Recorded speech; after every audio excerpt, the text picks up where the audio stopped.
to do the things on my iPhone now, like you.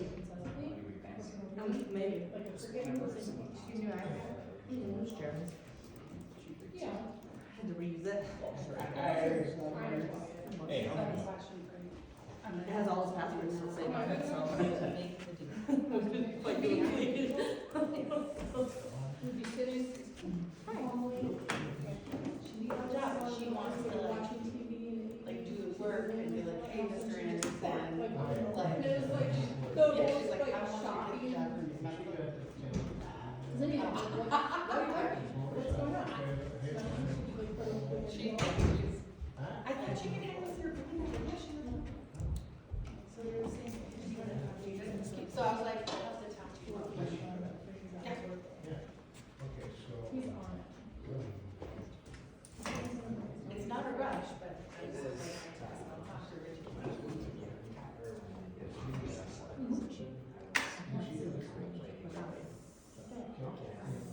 Like, it's literally behind me. Yeah, right here.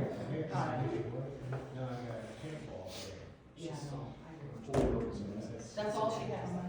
Yeah. But he's working, it's not. No, she's trying to do tape. So it's for their training. So, I mean, that's the only issue, could not probably need her. Yeah. Well, and you do all their terms. That's from chicken breast, Shannon? What is yours? Yeah. It's okay. And his yours and everything. You can cut me. And we can't have it as a building. Okay. Yeah. It's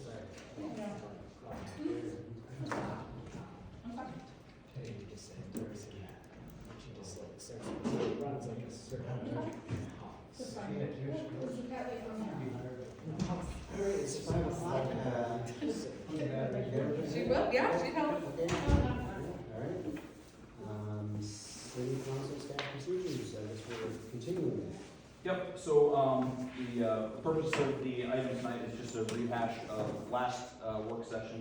I felt a little bad last time because we had about enough time for me to read slides to you, which I'd never like to do, but that's what it turned into. So I thought for the sake of everyone today, we could just go through the main points again, and if there are any discussions, questions from any of the council members, we can take those and address them. So the first slide I had there was city administrator, city council relationship. I think we talked that was the main point of that whole slide was, that I as city administrator report to the city council as a body, and the rest of the staff reports to me. And that's kind of how it works. Any questions about that? Slide number 2, talk about council and staff interactions. Again, a reiteration of a simple chain of command, and then the first major bullet there with the 3 sub bullets is part of the I think the meat of the slide, which was how do council staff interactions occur outside of the formal meeting process.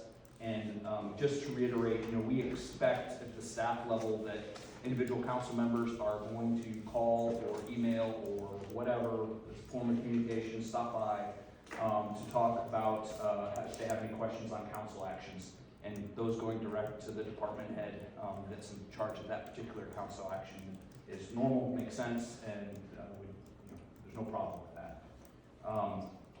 Where we sometimes have problem is if an individual council member tries to call and give staff direction. Direction is not questions. Direction is, hey, I want you to do a study, or I want you to go spend hours and hours researching something, something along those lines. That's not okay.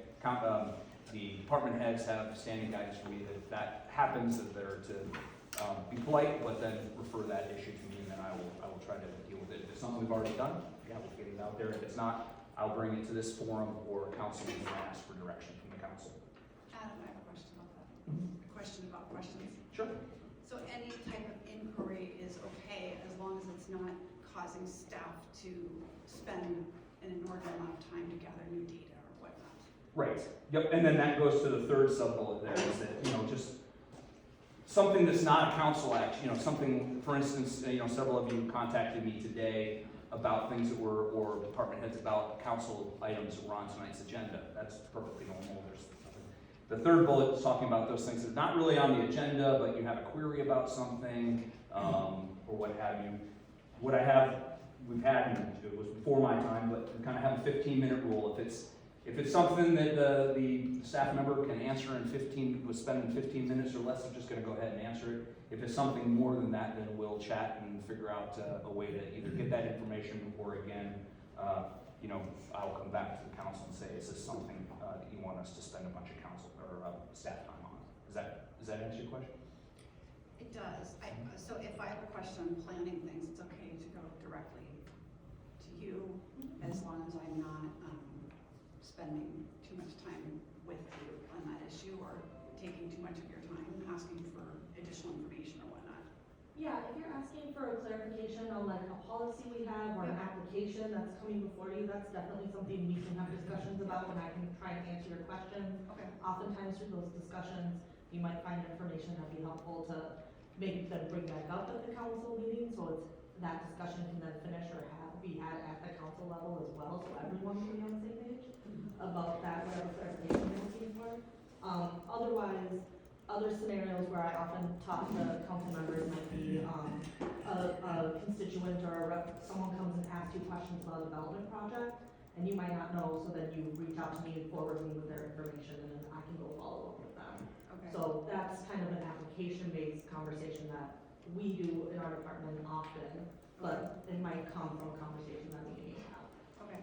And similarly, if it's a finance-related question, I can go directly to Director of Finance, not to you with questions. Yep. Not direction. Yep. Okay. And the department heads know that even when those happen, then they let you know that that interaction is happening. A lot of times if it's via email, you'll know that if you didn't CC me on the question, they're going to CC me on the answer or response. So, Trying to figure out the best way to do it, to not take anyone's time unnecessarily, you know, and get to the right person straight away.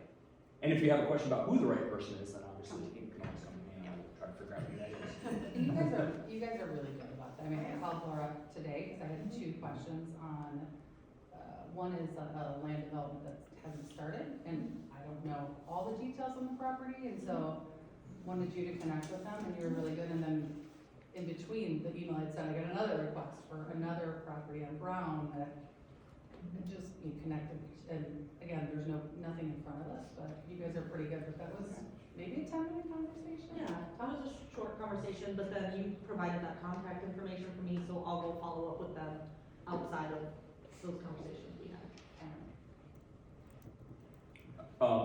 And then that kind of goes into the second bullet.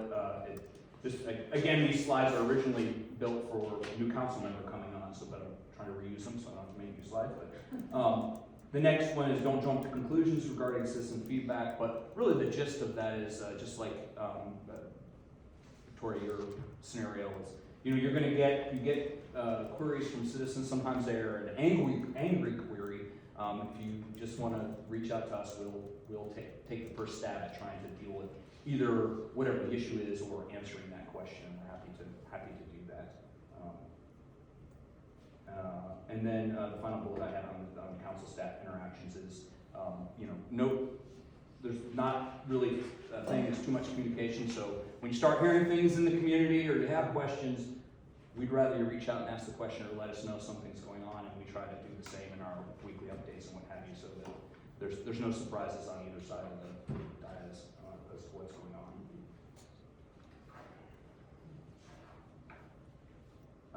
The next slide I had was just a kind of a continuation on this council staff interactions.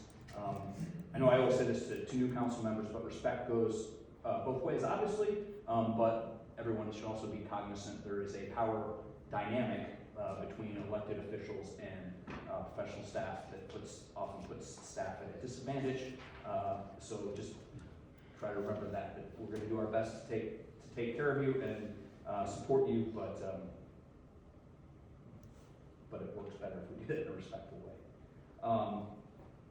And then the other thing is second bullet on there, we're here to provide professional opinions and advice on things. We're not here to get in the middle of political issues that there may be out there. We're going to bring you the recommendations with the best knowledge and experience that our staff has on whatever the issue is.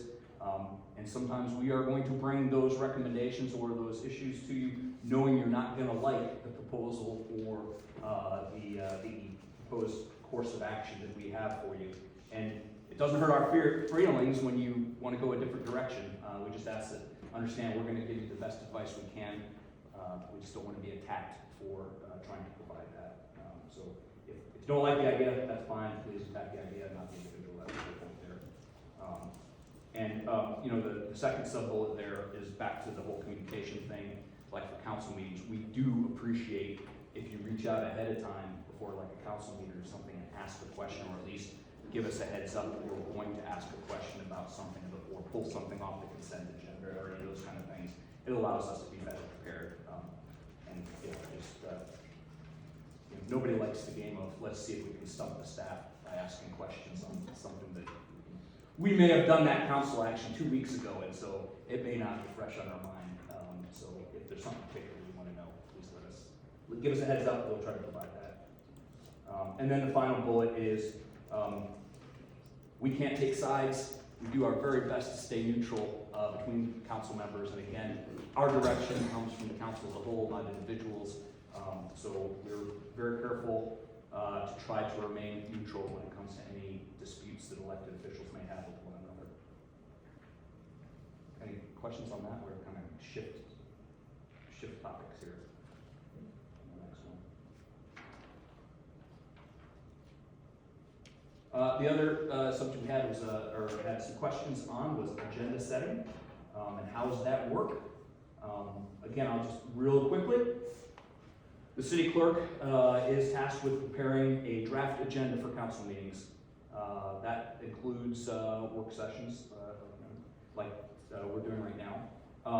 And 90%, I would say, of council actions or even work session actions are staff driven. And what I mean by that is there is something that is going through an already predetermined or pre-designated process that needs to get through a council decision, whether that be a variance going through, a planning and zoning process, a procurement in parks or public works, or any of those types of things. So that's where most of the things come. So we as a staff sit down the week before council meetings and try to put together a draft agenda for the upcoming meeting from each of the department heads providing that. Anna, as our clerk, sends that out to you all on a Wednesday usually, to see if there's any feedback or any things that maybe we're missing that you thought you were going to see.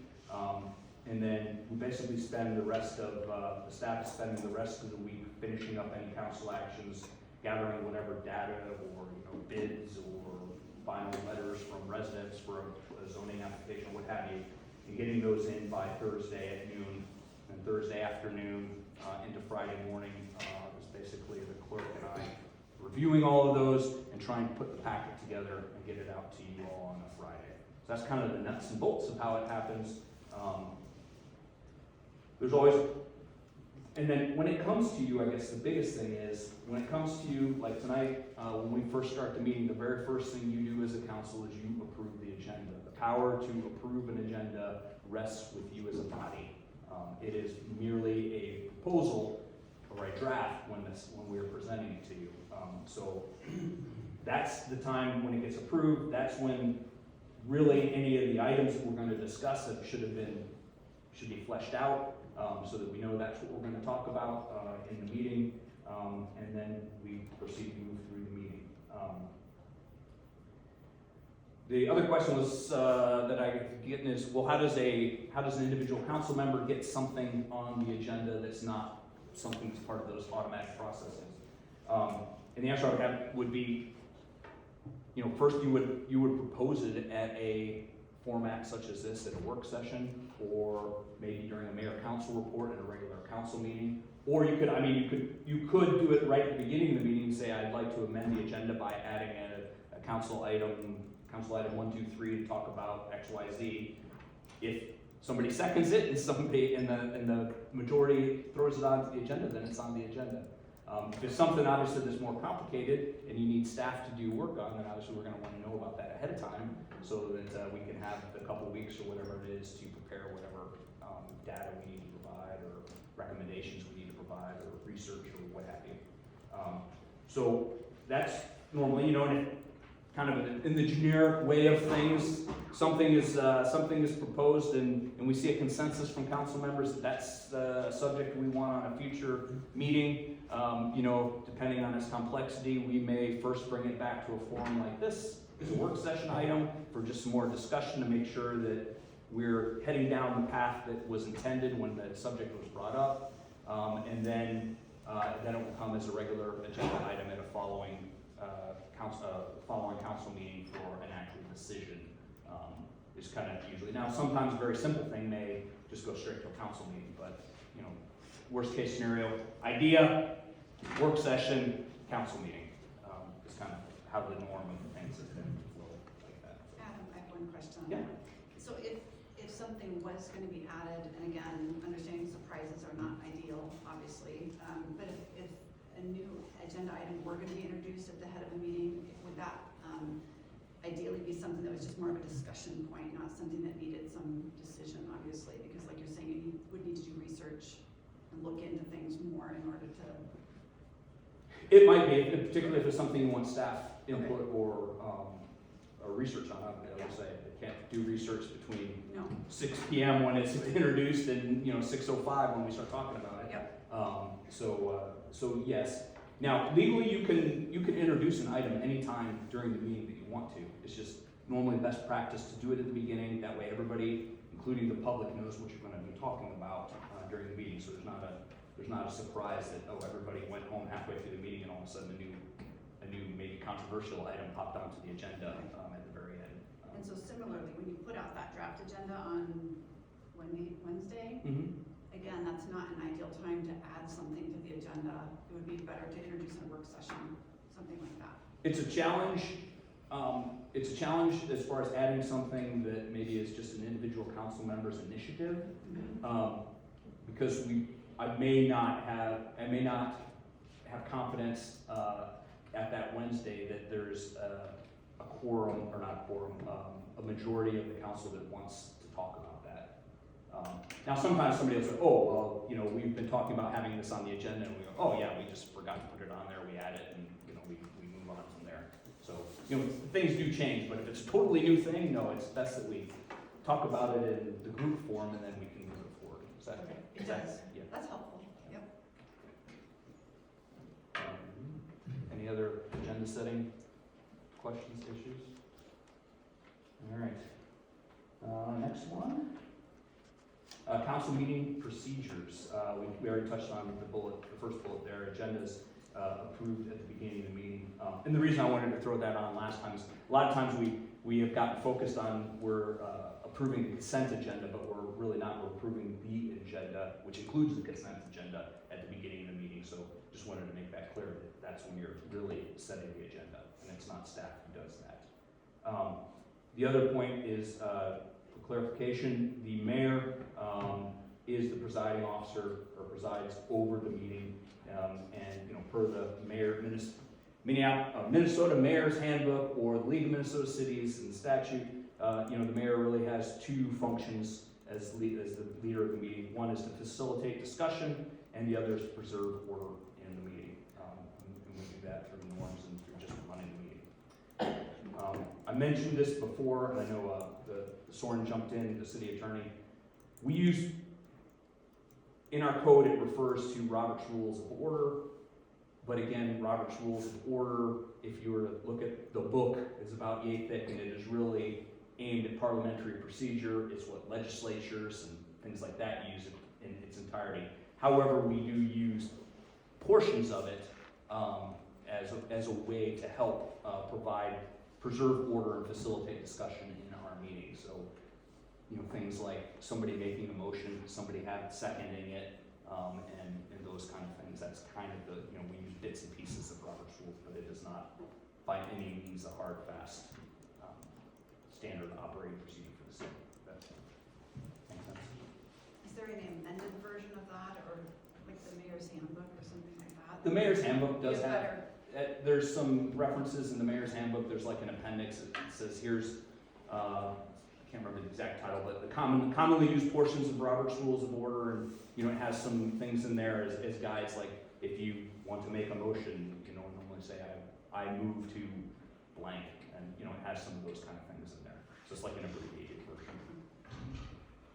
And I think I sent that to you early on as part of. That's the best reference then for the amended version of Roberts.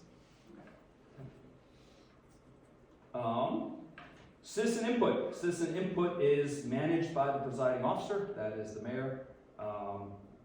Public comment is, in our city, we've done an open forum. There's not a requirement to hand in a written request or what have you beforehand. You know, the kind of the norms of how we do public input or public comments is listed on every agenda. We do have a time limit, which has been established at 3 minutes.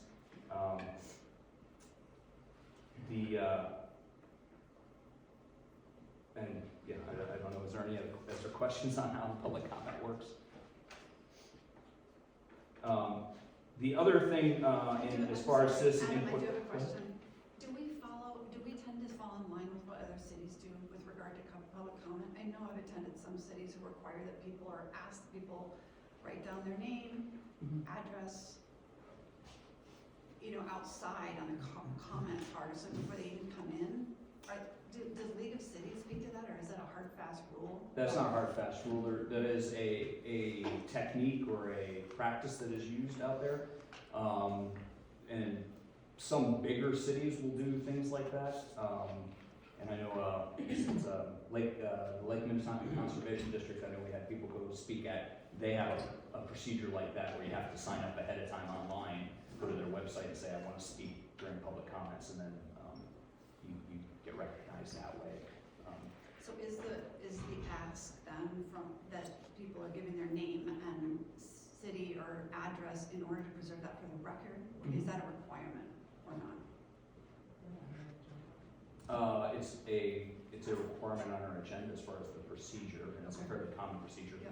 Like I say, in those other cities, where you write it down, yeah, they're gonna ask you for your name, your address, and then, you know, some kind of summary of what is it you wanna talk about. Okay. You know, we have tended to be more open and let almost anyone speak. In those other instances, they'll review those, and that's not you know, they'll pick and choose what subjects are appropriate, they feel are appropriate for their forum, and manage it that way. The other thing on this input, there's some nuances. Most of our regular council items, public comment is not required. That's completely at the discretion of the presiding officer, which is different than public hearings. When we have a public hearing and there are certain actions and items that require a public hearing, when we're doing public hearings, public input is required. Or it's not, I mean, you don't have to make people talk, but allowing public comment is required. And so we have to have a process for that. I know sometimes this city, we've leaned where almost every council action is more like a public hearing than just a council action item. The requirement is that we talk about these things, the council talks about these things and makes decisions in a public forum. That doesn't necessarily mean that the general public has the right or ability to provide verbal comments for each and every item. Does that make sense? Yes. All right, meeting minutes. We talked about it now. We also have an agenda item on the regular meeting to talk about it. So meeting minutes. Meeting minutes are taken for every council meeting. Meeting minutes are also provided for park commission, regular park commission meetings, and regular planning commission meetings. We also do many meeting minutes for these work sessions. The council meetings, regular planning commission meetings, and regular parks commission meetings are all done by a contractor, a vendor who does that for us. Takes those minutes normally from our recordings or from our audio feed, provides those to the city clerk who reviews them, and then we bring you those draft minutes to the next council meeting for approval. Again, I would say, you know, We are not at a staff level, the city clerk's not sitting down and re-listening to the entire council meeting and looking to see, do we have every word captured? Because that's not the intent of minutes. The intent of minutes is to provide a summary of the official proceeding that was held. I included on the slide here a number of things that are required on minutes. There's also, I think I sent in the packet, a list of recommended things that the state auditor, state auditor recommends. And so, in general, again, minutes are supposed to be a summary. They have to, obviously, they have to capture who was there as far as the public officials, who made a motion, who seconded a motion, and what the roll call or what the vote was on any of the actions that were provided. There's some requirements that more details for some of our zoning applications. A lot of those details are actually inside of the resolution that is being debated and then approved. You'll see, findings of facts and all those more detailed things in there. So I'm assuming you're gonna kind of go over the same verbatim since it's in the council agenda tonight? Yeah, I just did, if there's any discussion or questions about I the think way if we're we're going. gonna have a discussion and talk about it, why don't we just wait till the council? There's no reason to do it twice. Sure.